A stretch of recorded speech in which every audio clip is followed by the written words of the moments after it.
माननीय सदस्यगण, इस सदन की एक गरिमा रही है और हमें संवाद चर्चा करते समय इस सदन की गरिमा को रखना चाहिए और ऐसी कोई भी आपत्तिजनक बात जो पूरे समाज के पर विषय हो, कम से कम प्रतिपक्ष के नेता को बोलते समय ध्यान रखना चाहिए।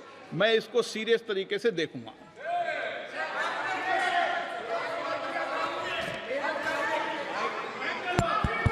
सर, अगर आप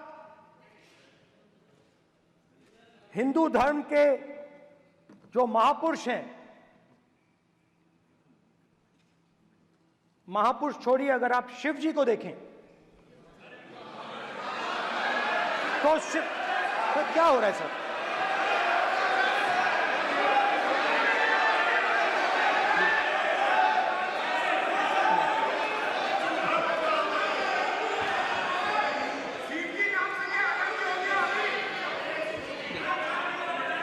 अगर आप शिव जी को देखें तो उनकी इमेज से आपको पता लगता है कि हिंदू डर नहीं फैला सकता, हिंदू हिंसा नहीं फैला सकता, हिंदू नफरत नहीं फैला सकता। और बीजेपी 24 घंटा नफरत, हिंसा, नफरत, हिंसा, नफरत, हिंसा। स्पीकर सर, कहां तक इन्होंने डर फैला दिया है?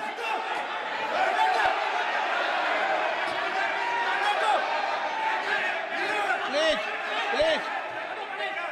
सर, कहां तक इन लोगों ने डर फैला दिया? मैं आपको अयोध्या से शुरू करता हूं। सर नमस्कार। अयोध्या ने आपको मैसेज भेजा। अयोध्या ने राम भगवान, मेरा व्यवस्था का सवाल है।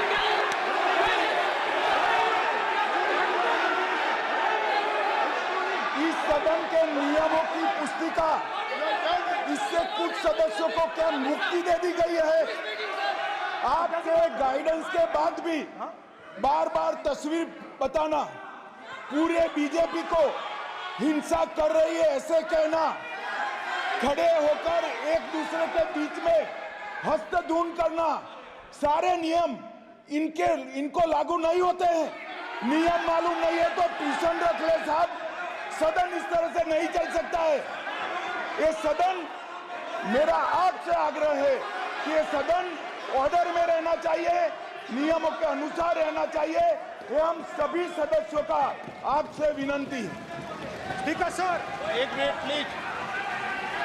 माननीय सदस्यगण, आप ही राम भगवान की जन्मभूमि ने, अपेक्षा करता हूं कि अपन इसकी नियम प्रक्रिया चले। नो, सब चले। नो, आपने बताया था नियम। नो,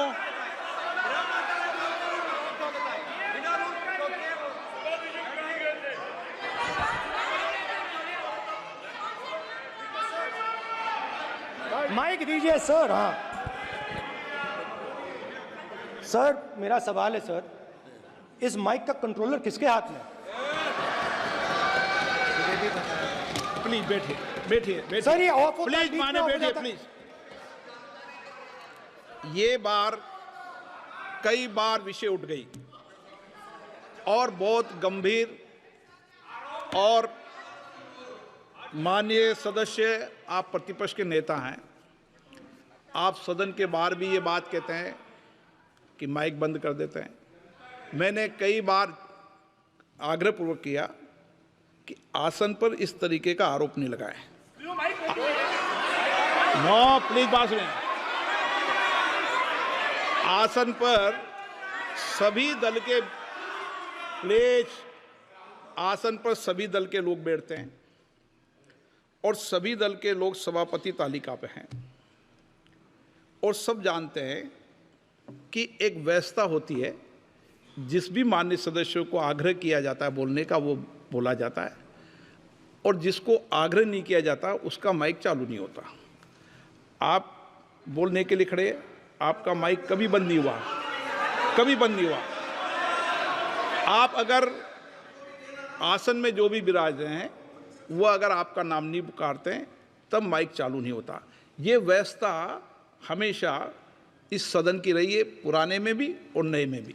कभी आसन पे व्यक्ति पर माइक का कंट्रोल नहीं होता। दूसरा, माननीय प्रतिपक्ष के आप नेता हैं और आपसे ये अपेक्षा की जाती है कि आप लोकसभा की प्रक्रिया का संचार नियम का पालन करें, संविधान की जो व्यवस्थाएं दे रखी है उसकी पालन करें, और सदन में बोलते समय किसी भी धर्म को के ऊपर ऐसा आक्षेप नहीं करें जिससे पूरे देश के अंदर विषय पैदा हो।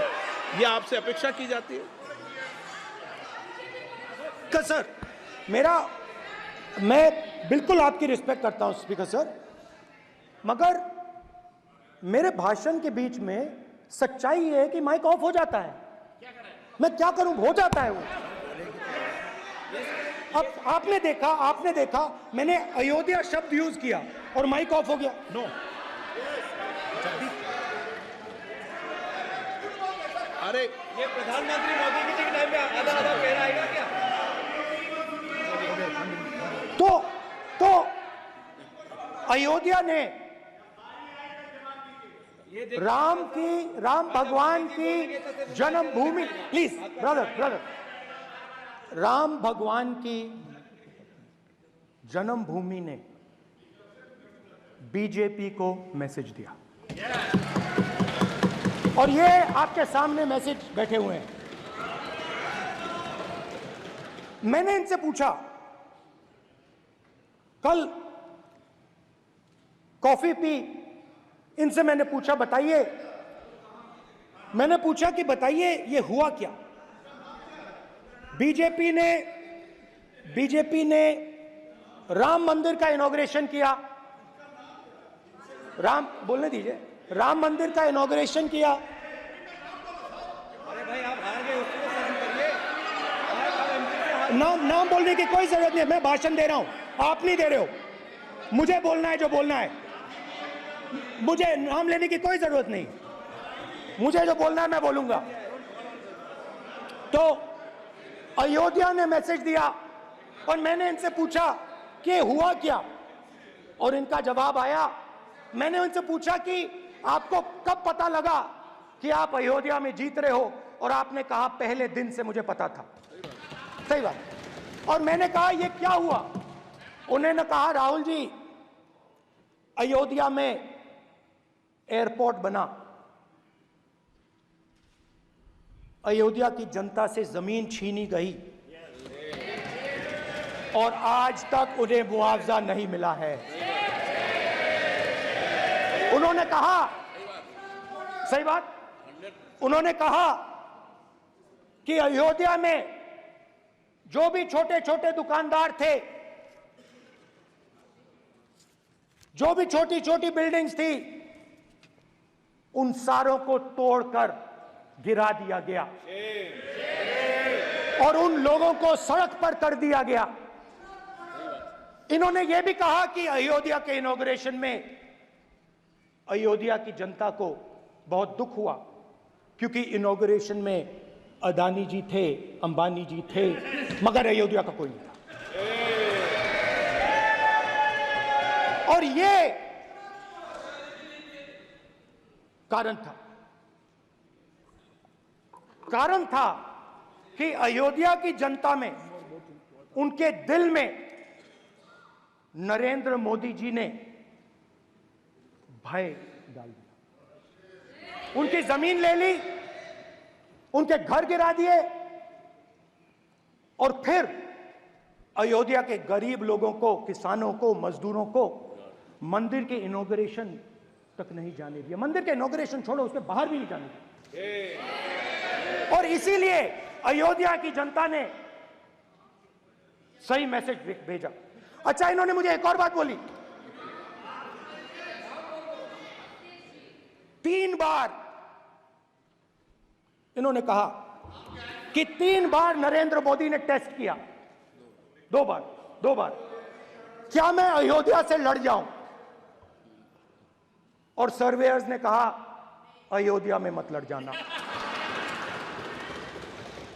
अयोध्या में मत लड़ जाना, अयोध्या की जनता हरा देगी। और इसीलिए प्रधानमंत्री वाराणसी गए और वहां बच के निकले।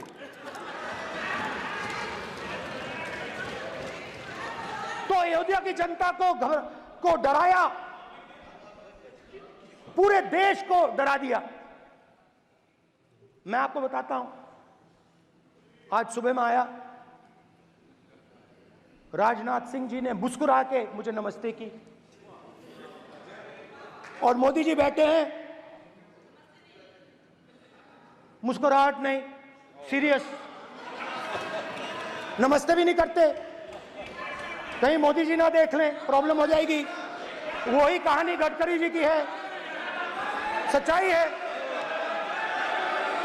अरे भाई, अयोध्या की जनता को छोड़ो, ये तो बीजेपी वालों को डराते हैं।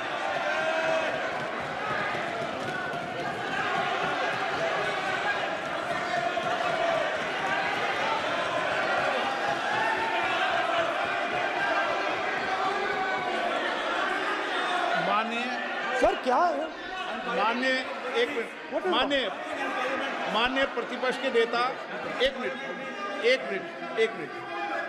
माननीय प्रतिपक्ष के नेता, आप सदन के वरिष्ठ नेता हैं। मेरा आपसे आग्रह है कि राष्ट्रपति अभिभाषण पर डिबेट हो रही है, इसकी गरिमा, राष्ट्रपति अभिभाषण की गरिमा रखे ना। ये तो अपेक्षा आपसे सब करते हैं कि आप राष्ट्रपति अभिभाषण पे बोले, नीतियां पे बोले, कार्यक्रमों में बोले। आप व्यक्तिगत रूप से नहीं, अगर आप ये उचित मानते हैं क्या? स्पीकर सर, ये उचित है? अगर आपकी पार्टी इसको उचित मानती है तो मुझे कुछ नहीं कहना। स्पीकर सर, माननीय अध्यक्ष जी, लोकतंत्र ने और संविधान ने मुझे सिखाया है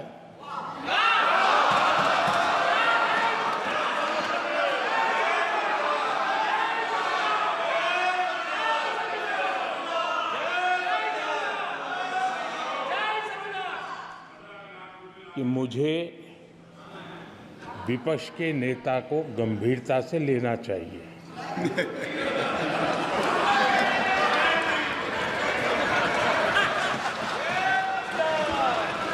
स्पीकर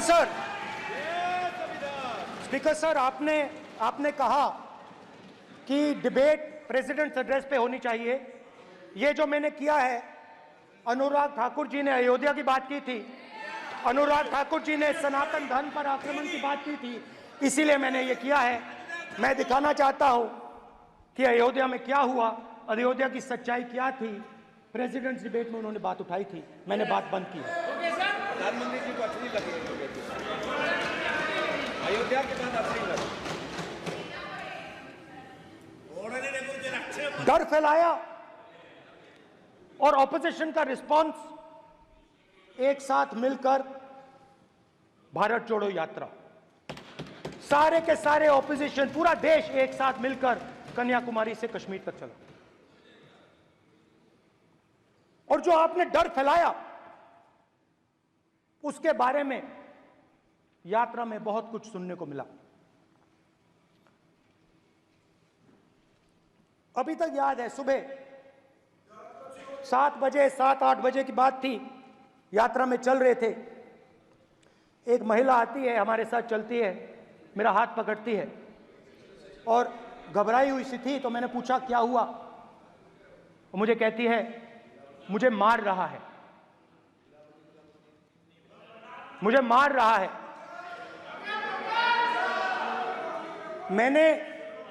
मैंने पूछा कौन मार रहा है, कौन मार रहा है? बेटी बचाओ, बेटी की दुविधा सुनाई नहीं दे रही, बेटी का दर्द नहीं सुनना चाहते, भारत की महिलाओं का दर्द नहीं सुनना चाहते। मैंने पूछा कौन मार रहा है, कहता है मेरा पति मार रहा है। मैंने कहा क्यों? कहती है सुबह का खाना नहीं दे पाई। मैंने कहा क्यों? खरीद नहीं पाई। महंगाई है, महंगाई है, खरीद नहीं पाई, खाना नहीं पका पाई, इसलिए मुझे मार पिट रही है। मैंने कहा बहन क्या करूं, कैसे आपकी मदद करूं? कहती हैं आप कुछ मत कीजिए, आप कुछ मत कीजिए, आप सिर्फ ये बात याद रखिए कि महंगाई के कारण हिंदुस्तान में हजारों महिलाओं को सुबह पीटा जा रहा है। उसके शब्द हैं, मेरे शब्द नहीं है। गैस सिलेंडर, महंगाई, तो आपने गरीबों को, महिलाओं को डराने का काम किया। शिव जी कहते हैं डरो मत, डराओ मत। आपने हिंदुस्तान की महिलाओं को महंगाई से हर रोज डराया है। कुछ दिन पहले मैं पंजाब में अग्निवीर के परिवार से मिला। सुनिए अग्निवीर के परिवार से मिला। छोटा सा घर था, छोटा सा घर था।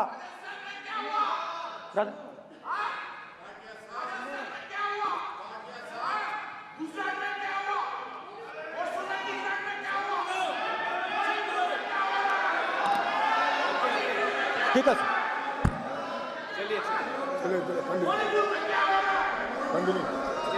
छोटे से घर में अग्निवीर शहीद हुआ, लैंडमाइन ब्लास्ट में शहीद हुआ।